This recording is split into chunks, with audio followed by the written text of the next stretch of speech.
নমস্কার বন্ধুরা, all about কুকিংয়ের একটা নতুন পর্বে আপনাদের সকলকে স্বাগত জানাই। আজকে একটা চিংড়ি মাছ দিয়ে চাউমিনের রেসিপি নিয়ে এসেছি। চলুন শুরু করা যাক। এখানে প্রথমেই নিয়ে নিচ্ছি চিংড়ি মাছ, ছোট ছোট টুকরো করে নিয়েছি, প্রায় 100 গ্রাম আছে। তাতে দিয়ে দিলাম আদা রসুন বাটা হাফ টিস্পুন মতন, ভিনিগার দিলাম হাফ টিস্পুন, আর সয়া সস দিলাম হাফ টিস্পুন। অল্প একটু নুন দিয়ে ভালো মতন মিশিয়ে এটাকে 10 মিনিটের জন্য রেখে দেবো। 10 মিনিট পর প্রায় 1 লিটার জলে নুন আর একটু তেল দিয়ে নিলাম। এবার এতে দিয়ে দেবো চাউমিন। আমি এখানে প্রায় 200 গ্রাম মতন চাউমিন নিয়েছি। এটাকে সেদ্ধ করে নেব, 7-8 মিনিট সময় লেগে যাবে। ভালো মতো সেদ্ধ হয়ে গেলে ভালো মতন জল ঝরিয়ে এটাকে একটু জল দিয়ে ধুয়ে তেল মাখিয়ে রেখে দেবো। এবার কড়াইতে তেল নিয়ে নিচ্ছি। চিংড়ি মাছগুলো ভেজে নিতে হবে। প্রথমে প্রায় 1 চামচ মতন তেল নিয়ে মিডিয়াম আঁচে চিংড়ি মাছগুলোকে ভেজে নিচ্ছি।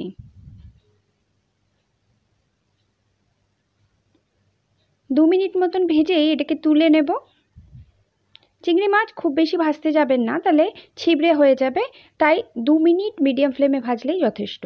আরও 1 চামচ মতন তেল দিয়ে এতে রসুন দিয়ে দিলাম প্রায় 1 টিস্পুন, তার সাথে কাঁচা লঙ্কা দিয়ে দিলাম। কাঁচা লঙ্কা স্বাদ অনুযায়ী দেবেন।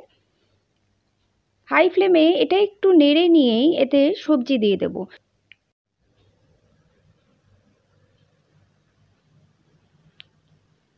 প্রথমে লম্বা করে কেটে নেওয়া পেঁয়াজ দিচ্ছি একটা মিডিয়াম সাইজের।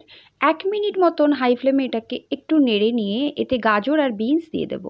গাজর আর বিনসও আমি লম্বা করে কেটে নিয়েছি, 1/4 কাপ আছে, আর বিনসও 1/4 কাপ আছে। 2 মিনিট মতন এটাকে নেড়ে নিতে হবে। চাউমিনে সবজি খুব বেশি ভাজলে খেতে ভালো লাগে না, তাই হাই ফ্লেমে একটু স্মোকি ফ্লেভার করে এটাকে ভেজে নিতে হবে।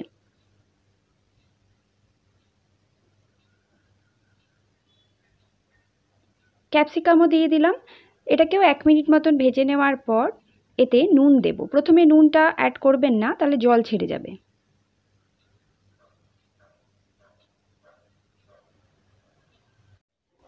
হাই ফ্লেমে এটাকে সব মিলিয়ে 3-4 মিনিট ভেজে নেওয়ার পর এতে আমি নুন অ্যাড করছি।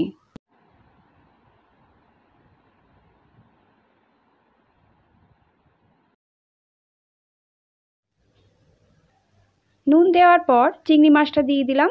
এবার দিয়ে দিচ্ছি চাউমিনটা। এবার সব একসাথে ভালো করে মিশিয়ে নিতে হবে, তাই সসগুলো আমি দিয়ে দিচ্ছি। ভিনিগার দিচ্ছি 1 টিস্পুন, সয়া সস দিচ্ছি 1 টিস্পুন, রেড চিলি সস ব্যবহার করেছি এখানে 1 টেবিল স্পুন মতন, টমেটো সস দিয়েছি 1 টেবিল স্পুন, আর দিয়েছি গোলমরিচ গুঁড়ো প্রায় 1 টিস্পুন মতন।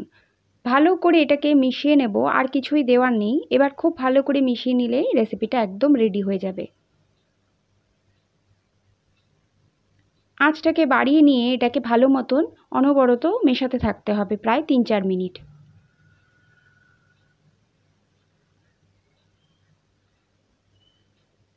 এই রেসিপিটা শুধুই ভালো লাগে। এছাড়াও আপনারা চিলি চিকেন বা ভেজ মাঞ্চুরিয়ানের সাথেও এটা সার্ভ করতে পারেন। তাহলে স্ট্রিট স্টাইল চাউমিন বাড়িতেই তৈরি করে নিন, একদম ঘরোয়া পদ্ধতিতে, কিন্তু খেতে অসাধারণ হয়। সসগুলো ব্যবহার করলে একদম বাইরের মতন খেতে হবে।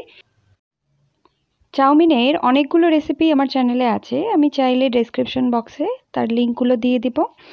কেমন লাগলো আজকের আয়োজন অবশ্যই জানাবেন। যদি ভালো লাগে চ্যানেলটাকে সাবস্ক্রাইব করে নেওয়ার অনুরোধ জানাচ্ছি। যারা অলরেডি সাবস্ক্রাইব করে নিয়েছেন তাদের জানাই অসংখ্য ধন্যবাদ। ধন্যবাদ আমার রেসিপিটা দেখার জন্য।